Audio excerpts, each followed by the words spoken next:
Right, I declare the agenda briefing forum of the 20th of August 2024 held in Council Chambers at Level 2, 388 Hay Street, open at 5:32pm. Welcome councillors and welcome staff. On behalf of the City of Subiaco, I acknowledge the traditional owners of the land that we're meeting on tonight, the Whadjuk Noongar people, and I recognise their ongoing connection to this place. So I'll take attendances now. We've got a couple of people missing. We've got Councillor De Vries, who we're expecting, but who isn't currently here. Councillor Burns is a late apology. Councillor Johnston is on approved leave.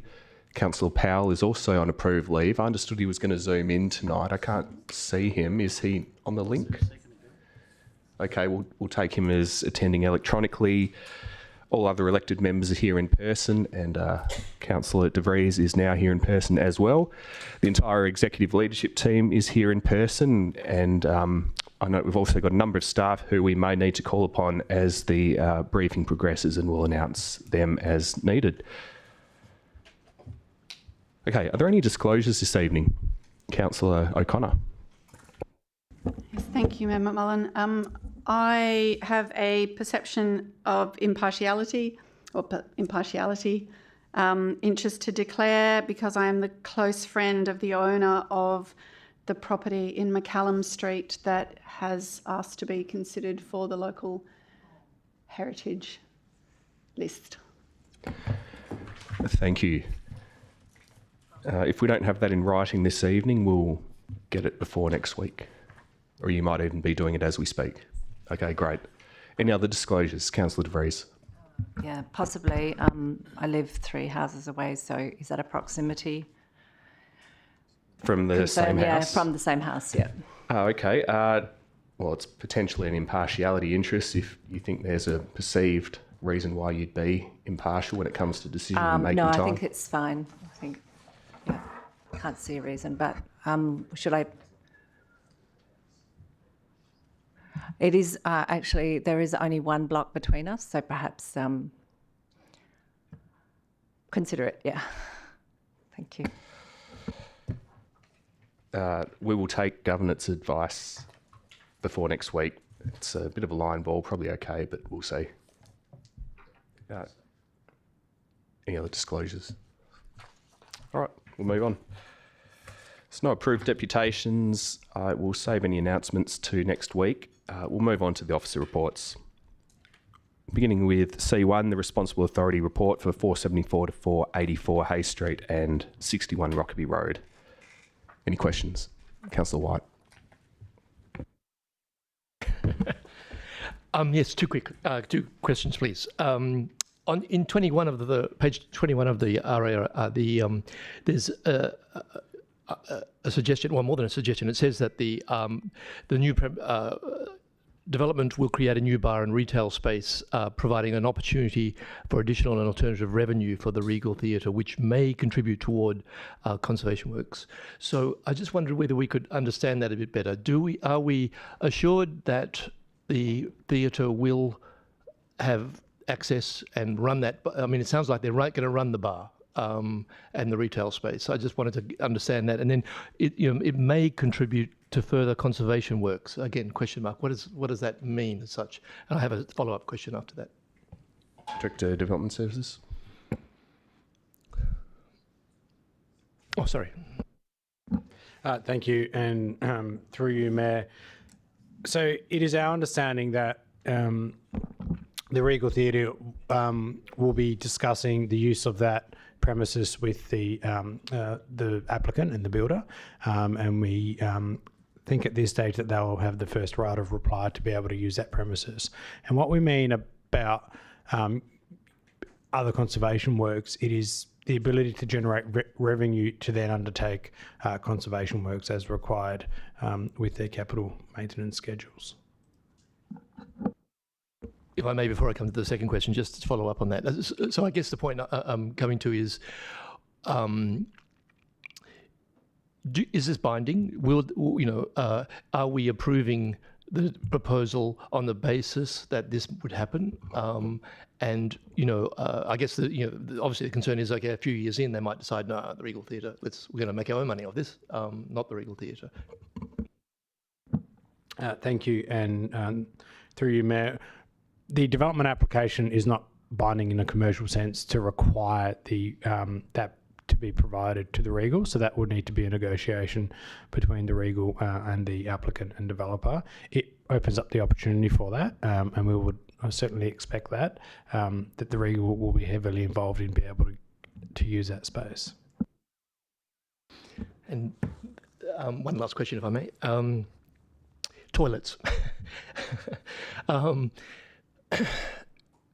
guess having walked the site a little bit and understood that visually, I'm trying to understand, does this development increase the number of toilets available for the theatre, one? And two, how many toilets are available to the bar retail space? Because I've been trying to work out myself, does this, I mean, I understand it gives some additional toilets, I think, to the Regal Theatre, but I'm not too sure how many, from the bar area, how many toilets are assigned for that, and whether that, if you could speak to that, I guess the combined demand that will create on those facilities. Manager, Planning Services. Thank you, and through you, Mayor McMullen. So there'll be a net increase of about 4 female toilets relative to what exists today. So there's no planning requirements for toilets. That's dealt with by separate legislative requirements. The way the toilets are accessed, I guess, are effectively through what the expanded Regal premises would be. So I wouldn't be able to provide commentary right now as opposed to what the requirements are for the bar itself and also for the Regal. But they are providing a net increase of, I think it's 4 or 5 toilets for what exists to the current Regal users today. We understand from the discussions from the Regal that a lot of females represent the patronage of the actual the theatre itself. So there has been a substantial increase for female toilets as part of this proposal. Councillor Kosovich. Thank you, Mayor, and through you. Just in the same vein with the last question in relation to the Regal, my understanding it was going to be a community benefit of around $1 million by the applicant, which included the toilets and the bar area.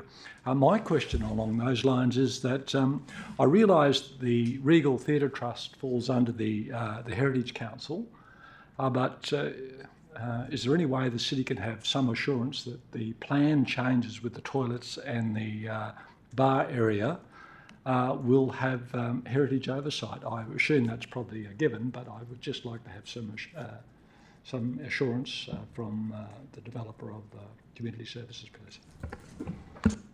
Director of Development Services. Thank you, and through you, Mayor. Yes, so this application has been referred to the Heritage Council of WA, and any further changes around what those facilities might look like would require reconfirmation from the Heritage Council of WA. So if they are approved, then the plans can't substantially change without any of the Heritage Council being involved in that. So they have been involved and they will continue to have involvement as required. Thank you for that. And another question for the Director of Development Services, please. I understand 474, 484 A Street has been assessed as having some or limited heritage value. However, as I understand it, there is a significant social history connected with the site that is important to the Subiaco community. Accordingly, my question is, in terms of the community benefit, can a condition be included in the DA approval for the applicants to investigate the site's social history and ensure that it is captured, that is, on a plaque or similar on site, please?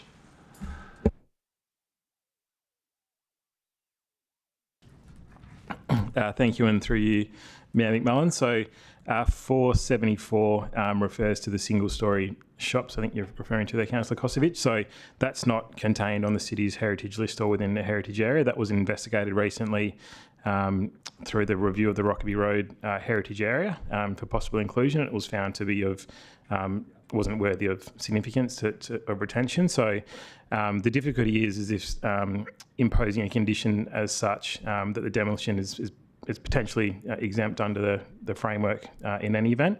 An advice note might be appropriate to encourage the applicant to consider those things, but compelling them to do that would probably be pretty difficult. Thank you. A device note sounds fine for me. Thank you. Any other questions on the agenda item? Councillor De Vries. This is a short one through you, Mayor, just regarding the initial self-supporting loan that was set up in March 2021, that $200,000 that was offered for the universal access toilet. I assume it was never the loan was never accessed and there will be no funds to return. Is that correct? Director of Corporate Services. Yes, that's correct. No funds were ever taken from that loan.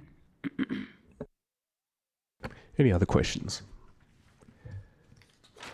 Okay, it looks like we can move on. C2, revocation of local planning policy 7.4. Councillor Kosovich. Thank you, Mayor, and through you, my questions are again directed to the Director of Development Services, please. If I may, I have had correspondence with Councillor Powell, and if I could, he sent me some questions. If you, with your indulgence, if I could ask those questions on his behalf, please. If you've got Councillor Powell's indulgence, you can have my indulgence as well. Thank you. I'll start with Councillor Powell's questions. Question one, there are three. What has materially changed since a council in 2011 decided that a potential conflict of interest, or at least the perception of one, was best addressed by having independent consultants assist elected members at the State Administrative Tribunal? Mr. Petrovski, who's going to answer these? Is it going to be a team effort, or is it going to be all you, or Mr. Denham, or a combination? Probably start with me. Okay. Okay. Mr. Petrovski.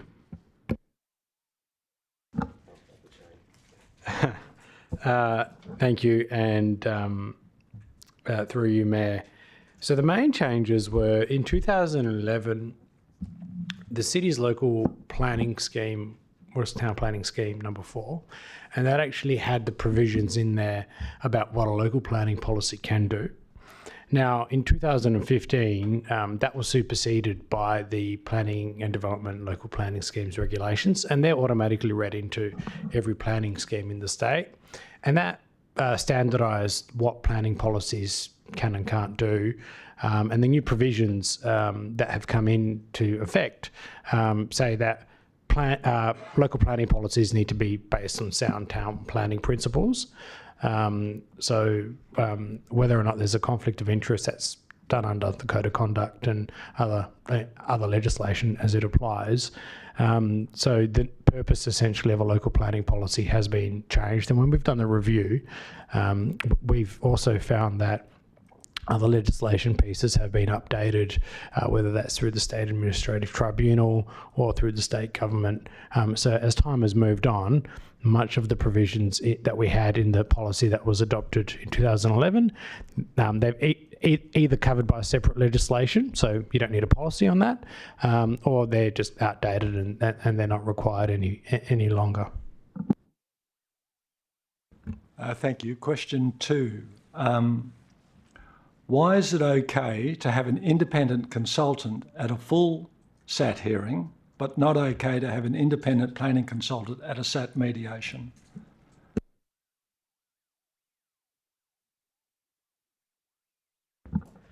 Thank you, and through you, Mayor. So if council and the city requires independent advice, whether that's at mediation or at another matter, that can still occur, and the policy doesn't need to be there for that to occur. Now, I think the question you have in terms of the difference between an expert witness in mediation and through a full hearing is that in mediation, what occurs is that the city's officers will implement the council decision, whatever that may be. And that's all on a non-prejudice basis, and council remains the decision maker, so they'll have the end say. And so officers' role, as per the Local Government Act, is to simply implement the council's position, and if there's a certain view and aspect on a particular part of a proposal, then that will be conveyed through mediation. The only difference that occurs through a witness situation in a hearing is that if there's a public report from a planning officer which recommends approval or refusal when the council has gone the other way, as someone who's put that report up, you may be conflicted in the witness box because you've actually recommended approval. That's not the case in mediation. But in any event, what would occur is we wouldn't put that person on as a witness. So there could be another planning officer, or it actually could be a planning consultant. And the CEO will expand on that. The other element of it too, because the Local Government Act, as Alex has described, is compelled to implement council resolutions, to put an officer on the stand who's prepared a report contrary to that would put them in a difficult position as well. That's why, for two reasons. One, in terms of that proceedings, best not to anyway, but also it would then put these staff in a difficult position because they have to implement a council resolution. So it'd be a difficult position to put that individual in. Whereas when you're in conciliation, that officer is compelled to implement the council resolution and therefore would be advising in relation to what council had resolved. If I may, I'd probably couch it in a slightly different way. In a mediation, the planner is advising the city, advising the people in the mediation, whereas if they're on the stand, they're giving evidence to the tribunal, so they're playing a different role. Carry on. Sorry, question 3. Thank you for those answers. In the past, the cost of SAT has frequently been raised as a reason not to overrule a staff recommendation.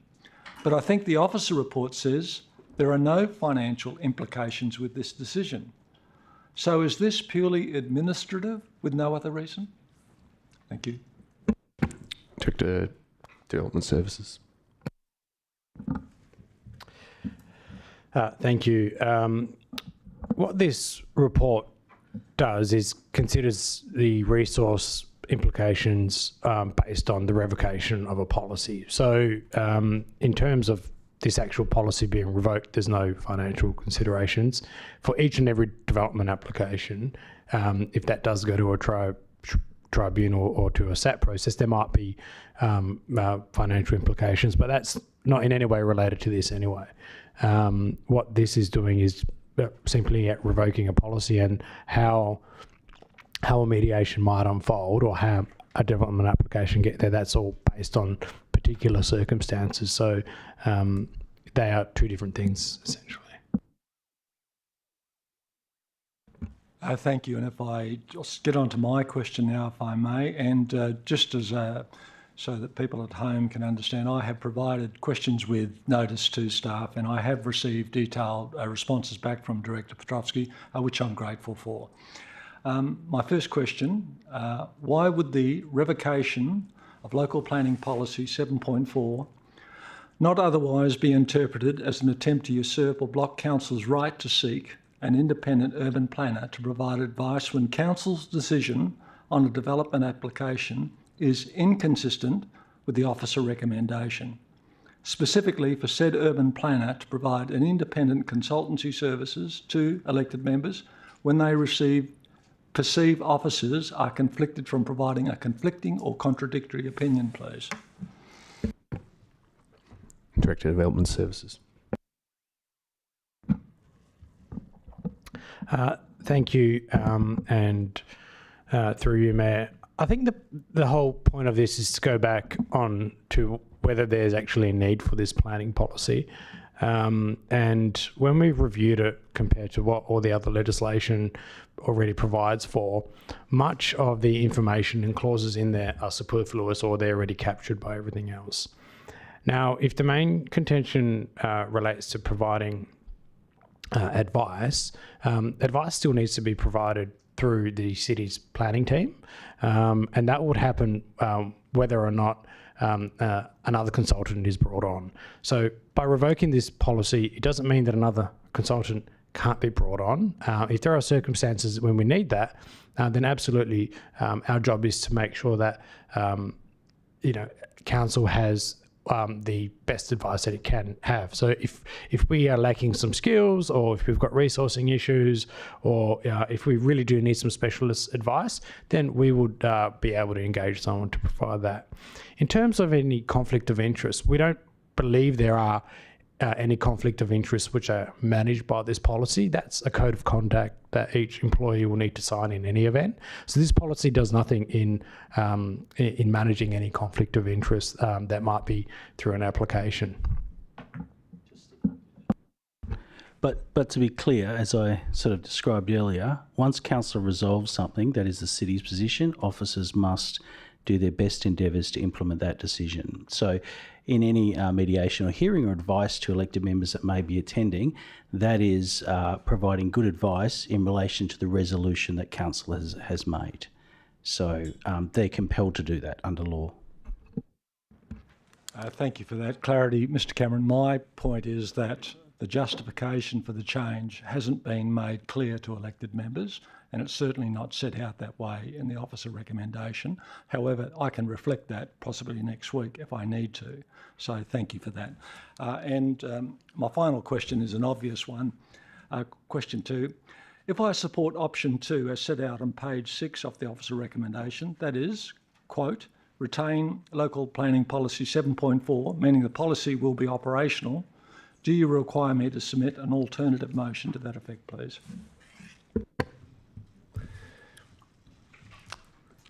Mr. Petrosky. Thank you. So the first point is the policy will remain as a policy, whether it's operational or have any effect. It's unlikely to have any of those things because it has been superseded by legislation, and that's been captured by our review. But yes, we would need an alternative motion if you would like to keep the policy. Any other questions? I'll ask one just about the changes to the planning legislation, I suppose, the regulatory framework, that changes to the regulatory framework. Is this still going to be a valid planning policy if we keep it?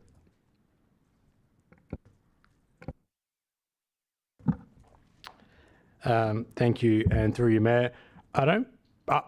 From our review, we don't feel that it currently is a valid planning policy. It doesn't meet the test of being only on town planning principles, and policies in any event can't duplicate or shouldn't duplicate other legislation that applies. So we don't actually believe that it is valid currently. So then it wouldn't continue to be valid. There would have been transitionary provisions in 2015 when local governments would have had to review all of their local planning policies when the new legislation came in. And this was one of the last ones that we actually had on our list.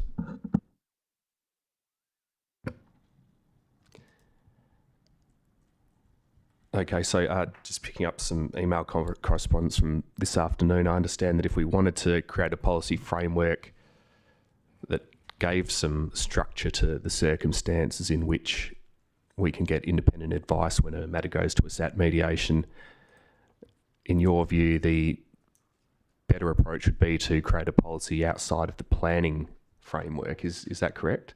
And if so, how would we create a policy? Would it just be like we go about creating any other local government policy?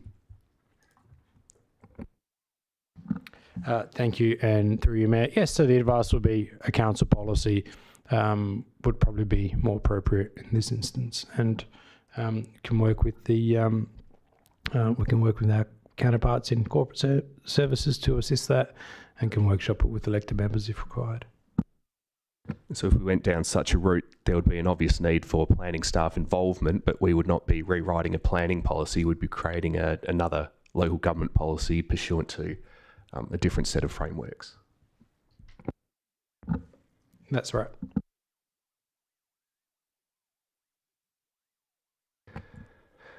Okay, that's all from me. If there's no other questions from councillors, I think we can move on.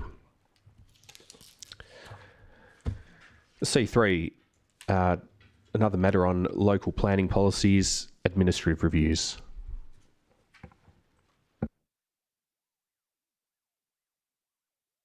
Councillor De Vries.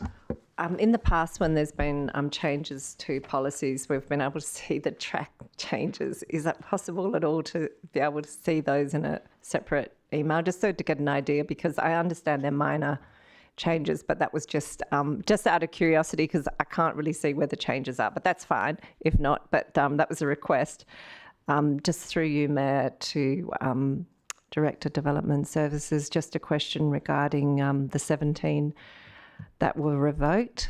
Was that correct, that there were 17 items revoked? And if so, policies revoked? If so, could I please know which ones were removed? Thank you. Major Planning Services. Thank you, and through you, Mayor McMullen. So there is a track change version of all the policies. It's attachment 12. And sorry, it was attachment 13. And in relation to your second question about the 17 policies that were revoked, is that? Yeah. Yeah. So I think to clarify, what this item is seeking to do is just to amend a number of policies, and the track changes. Yeah. Oh, so the 2020. It says 17 policies were revoked. It did say that, Page 11 in 2020. I picked it up somewhere then, yeah. That's fine. I did. Page 11. Okay. Yeah, it did say that. This included. Well, the number this time's 11. Yeah, but in 2020.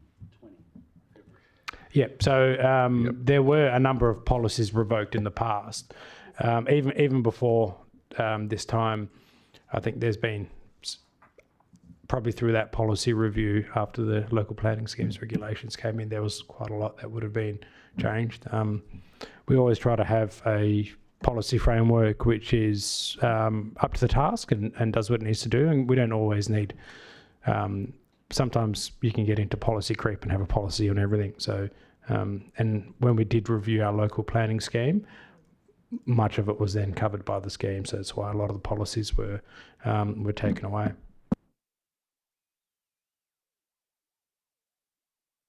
Any other questions on C3? Councillor White. Why are you only interested in solar batteries? Sorry, you know where I am in sustainability policy, and it talks about defining batteries, and you're saying batteries that are solar batteries is the only one. And the reason why I'm asking, of course, is that these days the shift is about anything can be charging the battery. Major Planning Services. Thank you, and through you, Mayor McMullen. So, yeah, this is a change that we just picked up of one of Council's more recent policies, the Sustainable Development Policy. So we look to include a definition for solar batteries because it didn't exist previously. So that aligns with, I guess, the location of that policy is about energy efficiency. So that, I think it sits under solar panels. So the intent of that always was to be batteries charged by solar. So, yeah, it's only administrative change. It's not a fundamental change to the requirements.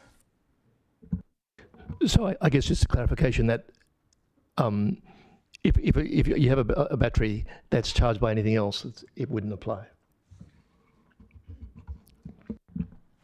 Thank you, and through you, Mayor McMullen. So if someone doesn't strictly meet the requirements of the policy as it's worded, there is an option through the alternative measures. I think it's in item 15, which council sought to include as one of the changes before the policy was adopted. So if someone was to do something different other than a solar battery, I'm not sure what other batteries exist, but I'm sure they may exist, they can look to propose that, and then it can be considered on its merits.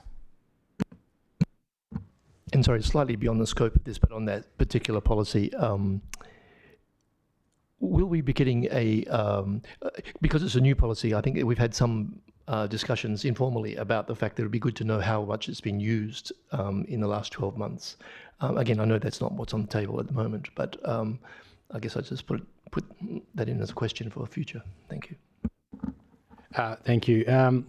So it applies to most of our single house development applications. From my point of view, when we've spoken to the team, we haven't had anyone complain about it. Nothing's been taken to say, and we are actually tracking each measure to understand in each application how much each measure is being used. And I think I only saw it about a week or so ago, but that's perhaps after a certain period of time, maybe a couple more months, we can provide it now to EM. So it's something we can do easily. Great. Any other questions on C3? We'll move on to C4, the draft Daglish Precinct Local Heritage Survey. Councillor De Vries. We all remember in 2017 that 165 residents signed a petition saying they did not want Daglish to have heritage. I think that this is a different survey. So my question is the current local heritage survey quite different to the intentions in 2017, which were quite I think it was a heritage area as opposed to is that correct? So it's quite a different outcome. Thank you. Major Planning Services. Thank you, and through you, Mayor McMullen. So, two separate legislative provisions at play. So in 2017, that was looking at heritage areas under the Planning and Development Act, which is a statutory protection through, a planning sense. What Council will be considering as part of this item is under the Heritage Act 2018 for a local heritage survey. So a local heritage survey has no statutory, effect if it's information document only. It can lead to future considerations of individual listings and heritage areas, as we've done in the past few years. There is a distinct difference. Sorry, I'll be a little clearer. The suggestion in the report is that if the number of demolitions in Daglish increases, that there may be a change or consideration. I'd just like to know through you, Mayor, how much an increase of that would need to be, because it was a bit vague. Like, would it have to be 10 or? Because I'm just kind of curious to know why it's in there. Thank you. Thank you, and through you, Mayor McMullen. So it's just a passing comment by officers. So in some areas of Daglish, the density didn't change greatly as a result of the planning scheme. So if there was substantial increases in density, that may have led to more broader scale demolition of buildings that wouldn't be protected through the planning framework, which would result in their loss. So it's just something we're just keeping an eye on, in terms of just, year by year. You can notice these things generally, like through the demolition permits coming through. So, And I think, just to add on to that, if for whatever reason demolition spiked, but I'm not suggesting that's going to be the case, we wouldn't just go ahead and do something. We would first seek to speak to elected members and council at the day, just to provide them that information and see, how they might want to go forward with that. Yeah, just a follow-up question through you, Mayor, just regarding the rezoning of certain areas of Southwest Daglish. So clearly you're not referring to the zoning, R60 zoning areas. You're referring to the R15 housing zoning areas, I presume, because I know that certain areas have already got sort of developments happened and demolitions happened as a result of that change in zoning. So that's just to clarify. Thank you. Thank you, and through you, Matt. So we only really focus on the areas that will be in the local heritage survey, so not the newly rezoned areas.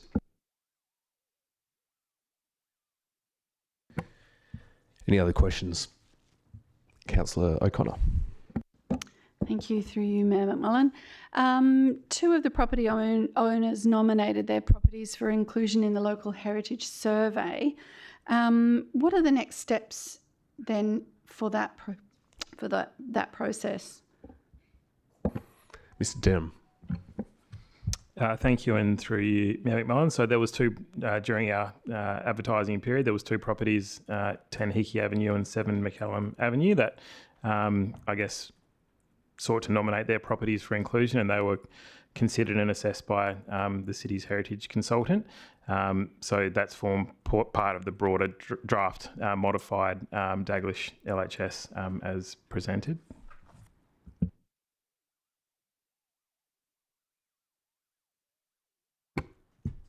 Any follow-up questions?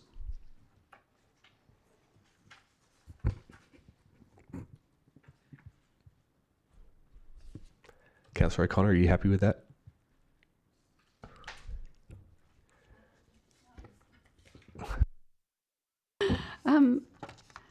So,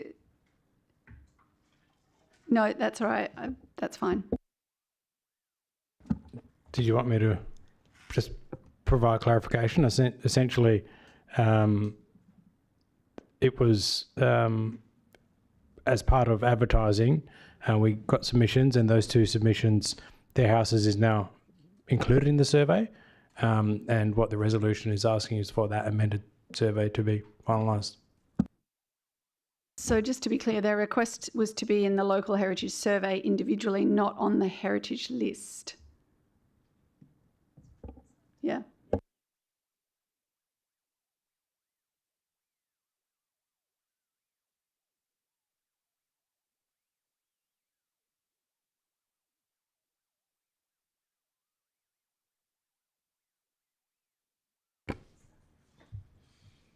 Okay, Mr. Petrovsky, was there any supplementary answer, or is that it? No, that was it. Just to clarify that two property owners nominated for inclusion on the local heritage survey, not on the list. Okay. Any other questions? Okay, we think we can move on to C5, the tender for the coordination of the Sunset at Subi concert series. We've got people from Cultural Services here. We should ask them something. Just a nice little Dorothy Dixer. Just something. How good is it?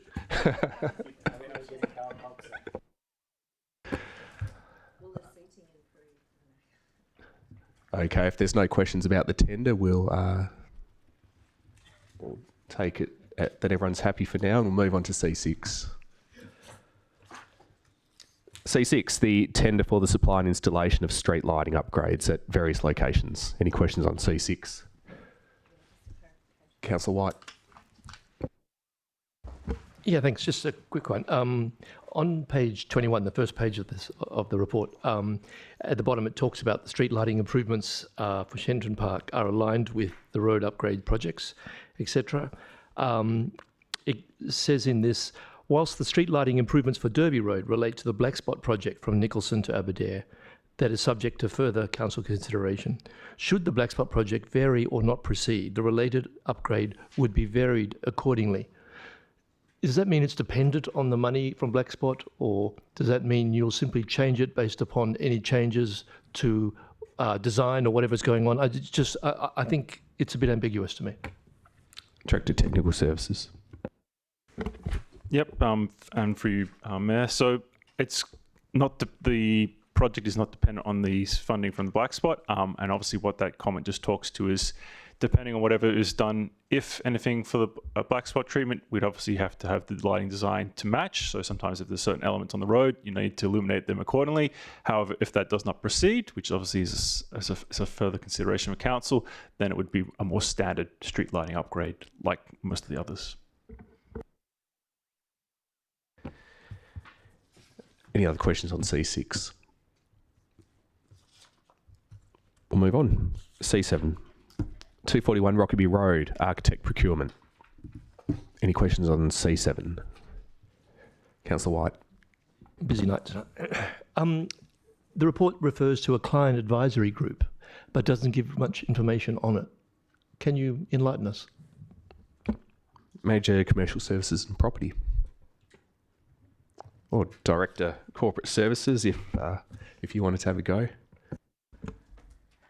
Sure, thank you, and through you, Mayor. So a client advisory group, I think we've discussed in the workshops, would comprise of a subset of the elected members, or, all of them if you wanted to. We've yet to work through the detail of exactly what that would look like in further detail, but essentially it would be a group form that would be able to review submissions along the way and provide input to the tender evaluation panel. So thank you. We're not being asked in the next week to approve that as yet. We obviously don't have a terms or a membership or any of those things. So it's just about going through this two-step process. And so if you like, you're foreshadowing this, I guess, more than anything. I mean, will this be something that comes to us in a council meeting? Yep, through you, Mayor. It probably doesn't strictly need to. When we form committees like this, we don't always take it through council, but we can take it through council if the elected members desire it. But alternatively, we could handle it less formally. Just off the back of that, I imagine it wouldn't be a committee in the local government sense. In any case, it'd be more akin to the task teams or the working groups that we've been experimenting with in recent times. Okay, so that's a yes. Thanks. Any other questions? I've just got one.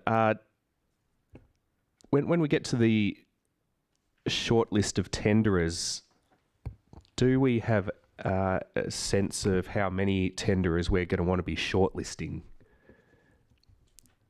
Director Corporate Services. Sure. Thank you, and through you, Mayor. Look, you're probably on the order of 3 to 5. You don't want to, be putting too many people in the mix and making them do a lot of work if they've got less of a chance of being the winner. And you want the panel to be able to focus on a subset. At the same time, you want to be able to have, a sufficient number of options to choose from. And of course, it depends on the quality of the submissions that you get in the first place. So if you only had 2 submissions, it would be hard to make a short list of 3. But over to you in case you have anything further to add. No?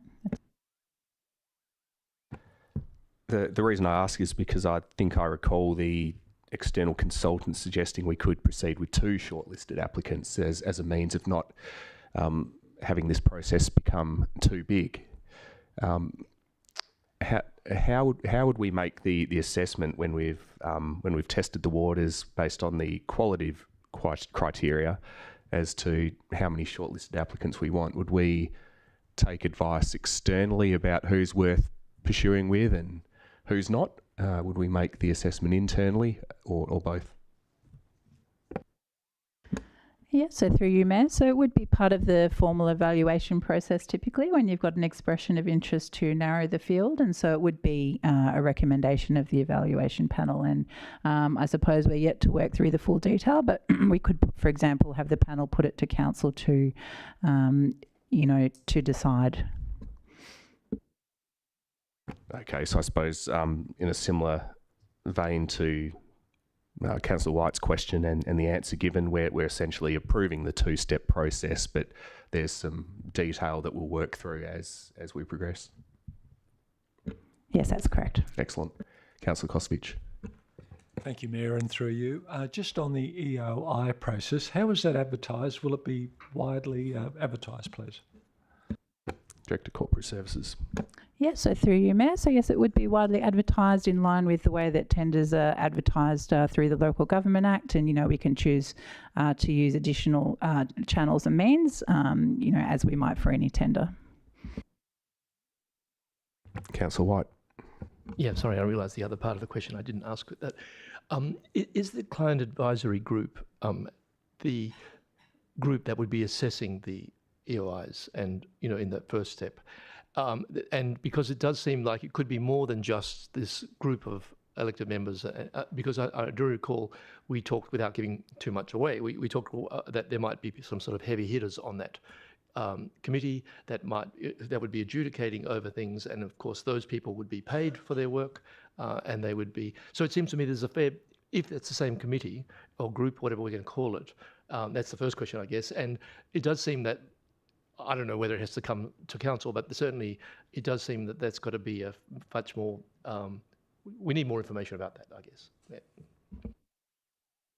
Yeah, so through you, Mayor. So just to clarify, there are two groups of people. So one is the evaluation panel, and those are the people that would be making the formal evaluation. And so that's the place where you want the qualified people with design backgrounds in things like architecture and landscape design.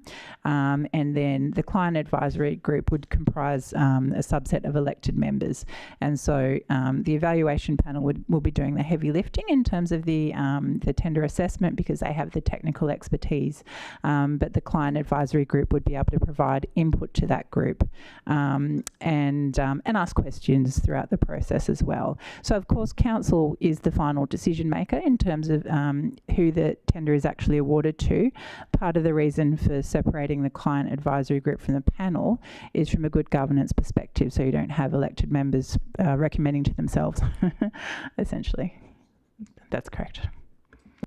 If I can just ask a few questions about how this fits with local government procurement.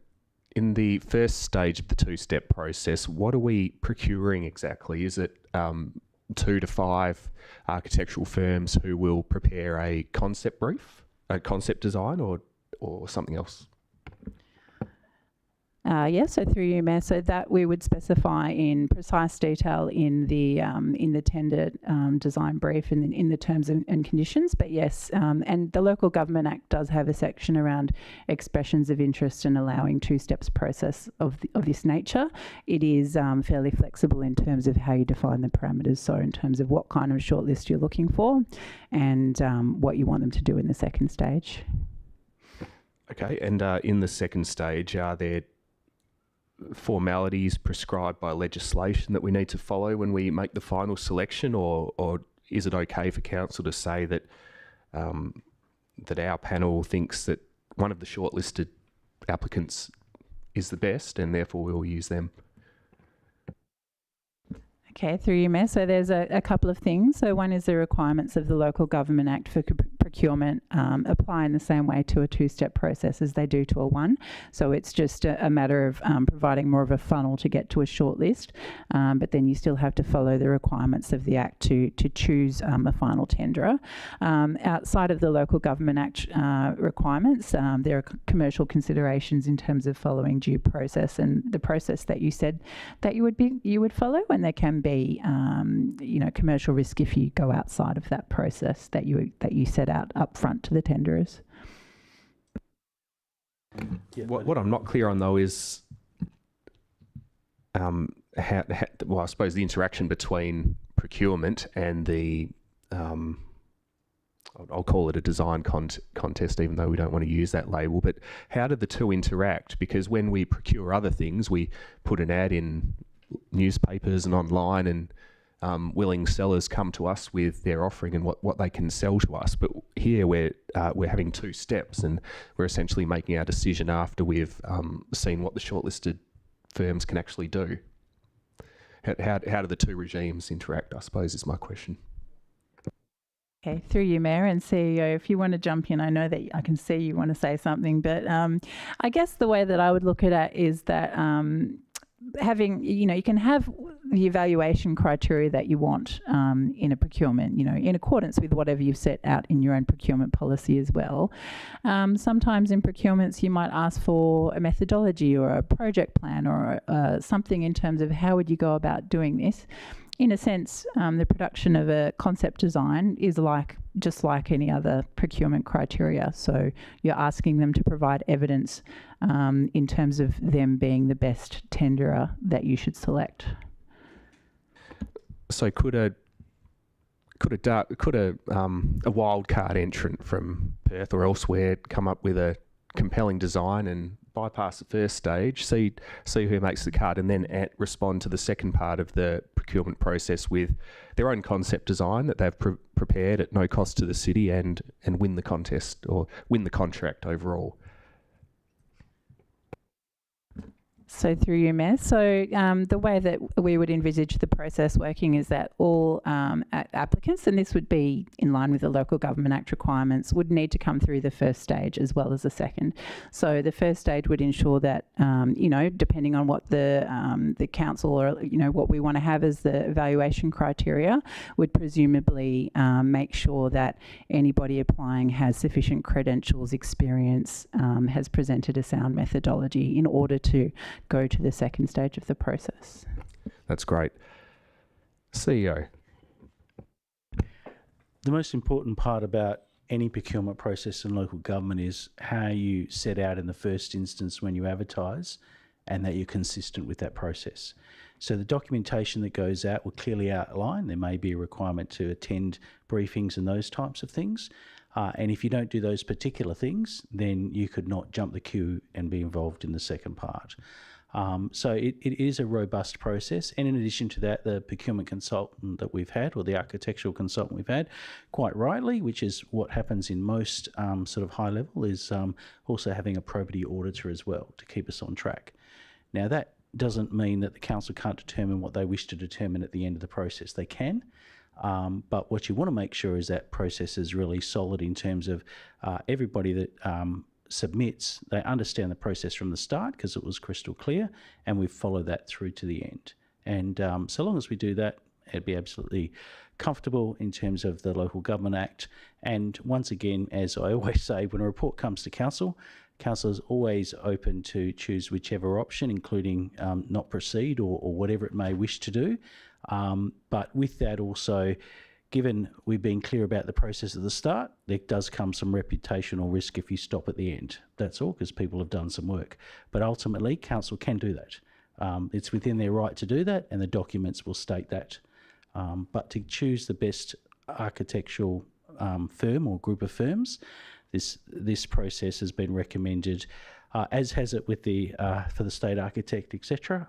So it's a process that we've done the workshops on, but the fundamental local government component and the probity component is be upfront as soon as you advertise, follow that process to a T, but that absolutely gives council a lot of discretion and input, which is what council was seeking in terms of being able to procure the best firm for the piece of work. And whether or not that doesn't necessarily mean that at the end of this process, that's the design you want to implement. It's the process by which you've got to choose the best firm. Makes sense, thanks. Any other questions on C7?